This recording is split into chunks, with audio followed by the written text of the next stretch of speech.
आइए प्यारे मित्रों, आप सभी को ज्योग्राफी के एक नए वीडियो में स्वागत है। पिछले क्लास में हम लोग नदी के बारे में जाने थे कि कौन सी नदी निकलती है हिमालय से, कौन निकलती है प्रायद्वीपीय नदी है, कौन सी नदी पश्चिम की ओर बहती है, कौन सी नदी पूर्व की ओर बहती है, और सिंधु नदी तक हम लोग देख चुके थे। और आज हम लोग देखने वाले हैं सिंधु की सहायक नदियों को देखने वाले हैं। बहुत इंपॉर्टेंट क्लास होने वाला है, आप अंतिम तक बने रहेंगे। नदी से आज तक जो भी आपको डाउट क्लियर नहीं होगा आज क्लियर हो जाएगा। चलिए, आज का हम लोग पहला नदी जो है वो झेलम नदी है। झेलम, जो कि जिसका वेद में नाम बितस्ता, वेद में इसको क्या बोलते हैं, बितस्ता बोलते हैं। झेलम का उद्गम जो जहां से निकलता है ब्रीनाग या शेषनाग झील देखे देगा, ठीक है ना। अब ये कहाँ झील है, जम्मू कश्मीर में ना। जो झेलम नदी है उलर झील से प्रवाहित होती है, उलर झील से होकर प्रवाहित होती है ना। अब पूछेगा श्रीनगर तट पर स्थित है, ये पूछेगा कि झेलम के तट पर स्थित श्रीनगर है, तो श्रीनगर किस नदी पर है, तो श्रीनगर जो है झेलम नदी के तट पर है। भारत एवं पाकिस्तान के बीच सीमा बनाती है, झेलम नदी भारत और पाकिस्तान के बीच सीमा बनाती है। पूछेगा कि झेलम की सहायक नदी बताइए, तो किशन गंगा, कौन सी सहायक नदी है, किशन गंगा। और किशन गंगा को पाकिस्तान में नीलम नदी के नाम से जानते हैं। आइए थोड़ा हम आप इसको मैप से बताते हैं कौन सी नदी कहां से कैसे इसमें मिला है ना।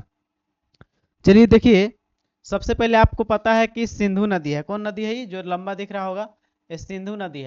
सिंधु तिब्बत के मानसरोवर से निकलती है और प्रवाहित होते होते भारत से फिर पाकिस्तान में एंट्री करती है, पाकिस्तान से होते हुए अरब सागर में जाकर ही मुहाना बनाती है। ये सिंधु नदी के बारे में देख चुके हैं।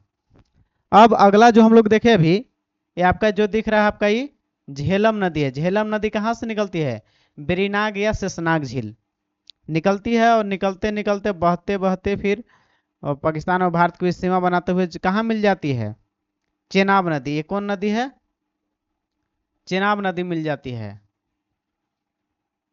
तो झेलम नदी का मुहाना कहाँ हो गया, पूछेंगे झेलम का मुहाना क्या हो गया, तो आपको चेनाब क्या हो जाएगा, चेनाब हो जाएगा। तो हम लोग फिर अगला जो नदी देखने वाले हैं चेनाब देखने वाले हैं। तो चेनाब के बारे में मैप से देख लेते हैं। देखिए, बड़लचा दरा का नाम सुने होंगे। बड़लचा दरा से निकलता है आपका तरफ से चंद्र और भागा नदी के नाम सुनिए। दो नदी, चंद्र आती है इधर से भागा नदी ना, और दोनों जहां से मिल जाएगी आपस में वहां से इसका नाम पड़ जाता है चेनाब नदी। क्या नाम पड़ जाता है, चेनाब नदी। चेनाब नदी बहते बहते और किस में मिल जाती है चेनाब नदी जाके, आपका सिंधु नदी में। चेनाब जो है सिंधु की सबसे लंबी सहायक नदी कौन है, तो चेनाब है। कौन है, चेनाब। चलिए इसको चेनाब को अब ज्योग्राफी के माध्यम से देख लेते हैं।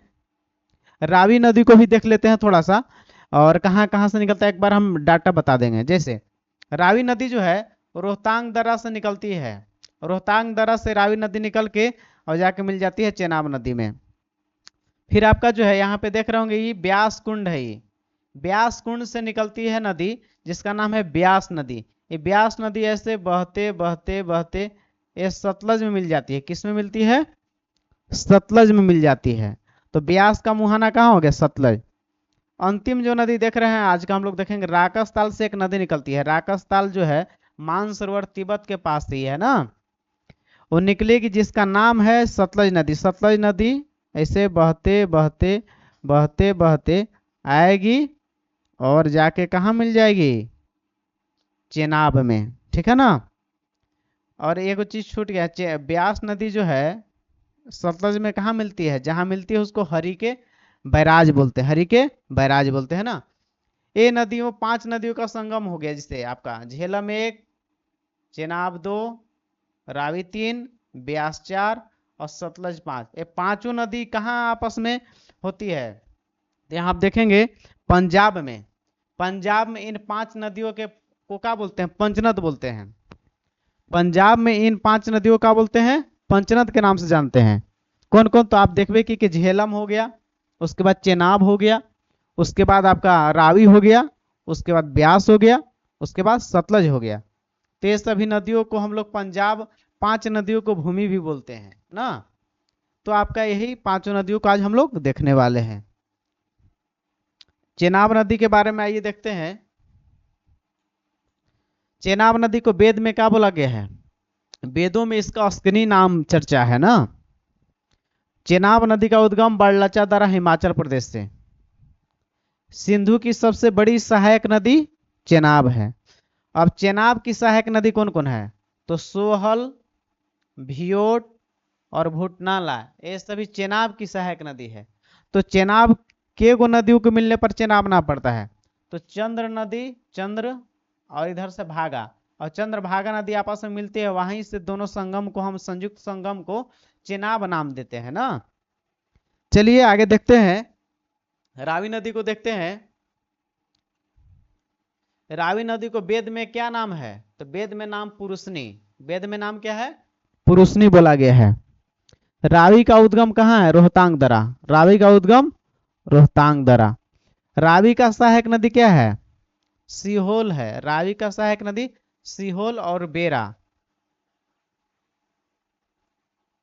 ब्यास नदी को अगला देखने वाले हैं। ब्यास नदी को वेद में क्या नाम है? वेद में ब्यास नदी का नाम बिपाशा है। वेद में ब्यास नदी को क्या बोला गया है? बिपाशा। ब्यास नदी का उद्गम ब्यास कुंड, और ब्यास कुंड कहाँ है? रोहतांग दरा, हिमाचल प्रदेश से ना।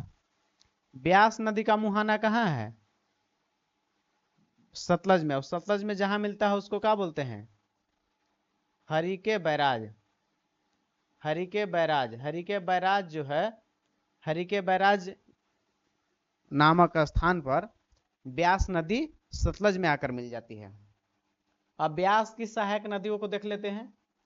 तो बाणगंगा, सैज, तीर्थन और पार्वती, ये सभी ब्यास की सहायक नदियां हैं। किसकी सहायक नदियां हैं? ब्यास की सहायक नदियां ये सभी हैं। आइए अगला देखते हैं। सतलज नदी आज का लास्ट है। सतलज नदी। सतलज नदी को वेद में नाम क्या है? सतुद्री। वेद में क्या बोला गया? सतलज को सतुद्री बोला गया है। सतलज का उद्गम कहाँ है? राकसताल, तिब्बत। राकसताल से निकलती है आपका ये कौन? सतलज। अब ये कहाँ है? तिब्बत में है, जहाँ कैलाश पर्वत के नजदीक है ना। पूछेगा कि भारत में किस दर्रे से प्रवेश करती है सतलज नदी? तो सतलज नदी जो है भारत में सिपकिल्ला दर्रे से प्रवेश करती है। क्वेश्चन बनता है कि सतलज नदी भारत में किस दर्रे से प्रवेश करता है? तो आपका आंसर होगा कि सिपकिल्ला दर्रे से भारत में सतलज का प्रवेश होता है। अब सतलज की सहायक नदी कौन कौन है? सवा नदी, स्फीति नदी, नोगली नदी और खड्डा नदी, ये सभी सतलज की सहायक नदियां हैं। ये आपका जो वीडियो था सिंधु नदी के जो सहायक नदी हम लोग देखे, झेलम, चेनाब, रावी, ब्यास, सतलज, इसके बाद हम लोग और भी वीडियो आएगा। तो आपको वीडियो अच्छा लगा होगा तो लाइक कीजिएगा, सब्सक्राइब कीजिएगा। मिलते हैं नेक्स्ट वीडियो में, तब तक के लिए धन्यवाद।